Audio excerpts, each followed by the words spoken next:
एक सिर्फ कागज का टुकड़ा बनकर रह जाता था।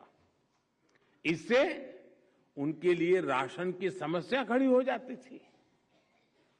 One nation one ration card के जरिए इस चिंता से भी मुक्ति मिल रही है। इस योजना का लाभ कोरोना वैश्विक महामारी के समय दिल्ली के गरीबों ने भी उठाया है। इस वैश्विक संकट के समय में दिल्ली के लाखों गरीबों को केंद्र सरकार पिछले 2 साल से मुफ्त राशन भी दे रही है। इस पर सिर्फ दिल्ली में ही केंद्र सरकार द्वारा 2,500 करोड़ रुपए से अधिक खर्च किए गए हैं। ये जितनी चीजें मैंने गिनाई ना,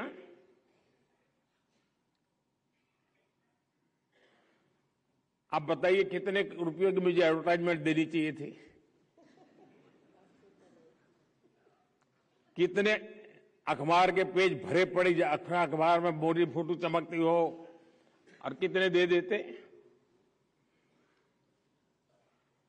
इतना सारा काम मैं अभी जो गिना रहा हूं, अभी तो बहुत कम गिना रहा हूं, वरना समय बहुत ज्यादा चला जाएगा। क्योंकि हम आपकी जिंदगी में बदलाव लाने के लिए जीते हैं।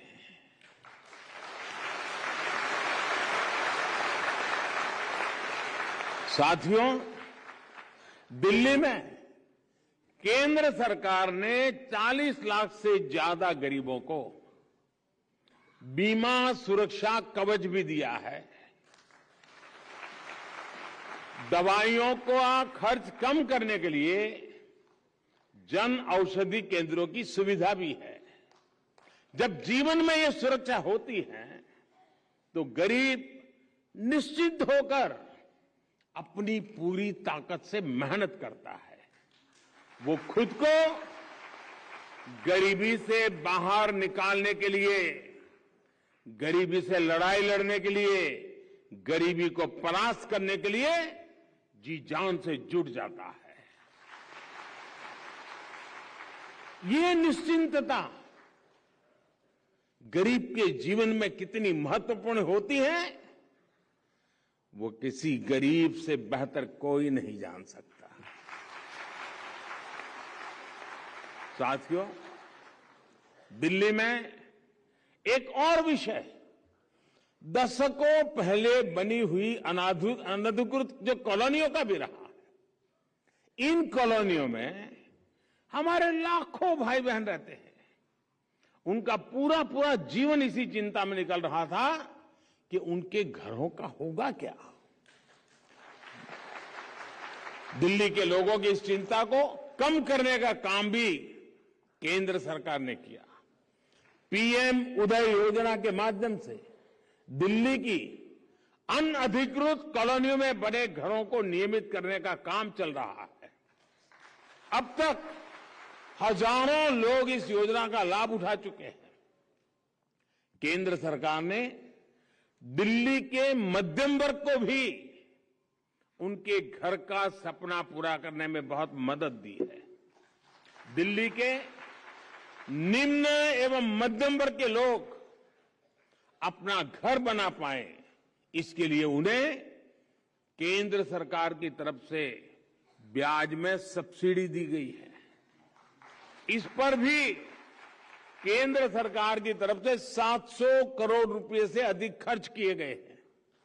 साथियों, केंद्र सरकार का लक्ष्य है कि हम दिल्ली को देश की राजधानी के अनुरूप एक शानदार सुविधा संपन्न शहर बनाएं।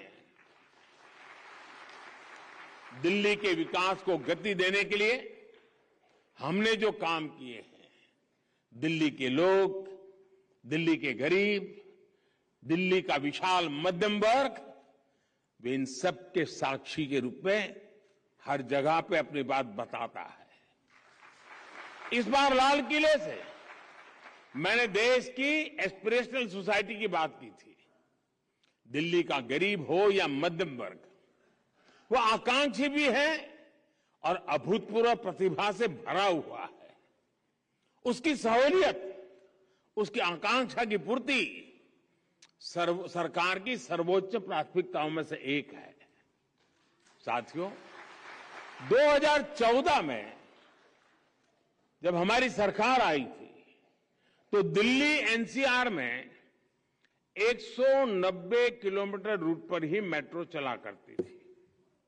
आज दिल्ली एनसीआर में मेट्रो का विस्तार बढ़कर करीब करीब 400 किलोमीटर तक हो चुका है। बीते 8 वर्षों में यहां 135 नए मेट्रो स्टेशन बनाए गए हैं। आज मेरे पास दिल्ली में कॉलेज जाने वाले कितने ही बेटी बेटियां, बड़ी संख्या में नौकरी पेशा लोग चिट्ठी लिखकर मेट्रो सर्विस के लिए आभार जताते हैं। मेट्रो की सुविधा का विस्तार होने से हर रोज उनके पैसे भी बच रहे हैं और समय की भी बचत हो रही है। दिल्ली को ट्रैफिक कंजेशन से राहत दिलाने के लिए भारत सरकार द्वारा 50,000 करोड़ रुपए के निवेश से सड़कों को चौड़ा किया जा रहा है, आधुनिक बनाया जा रहा है। दिल्ली में जहां एक और पेरिफेरल एक्सप्रेसवे बन रहे हैं तो दूसरी ओर कर्तव्य पथ जैसे निर्माण भी हो रहे हैं। द्वारका एक्सप्रेस वे हो या अर्बन एक्सटेंशन रोड अक्षरधाम से बागपत 6 लेन एक्सप्रेस कंट्रोल हाईवे हो या गुरुग्राम सोहना रोड के रूप में एलिवेटेड कॉरिडोर, ऐसे कितने ही विकास कार्य दिल्ली में केंद्र सरकार द्वारा किए जा रहे हैं जो देश की राजधानी में आधुनिक इंफ्रास्ट्रक्चर को विस्तार देंगे। साथियों, दिल्ली एनसीआर के लिए रैपिड रेल जैसी सेवाएं भी निकट भविष्य में ही शुरू होने जा रही है। नई दिल्ली रेलवे स्टेशन का जो भव्य निर्माण होने जा रहा है उसकी तस्वीरें भी आपने जरूर देखी होगी।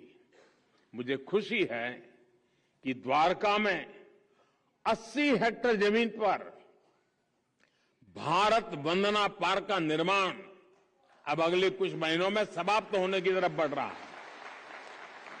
मुझे बताया गया है कि डीडीए द्वारा दिल्ली के 700 से ज्यादा बड़े पार्कों की देखरेख की जाती है।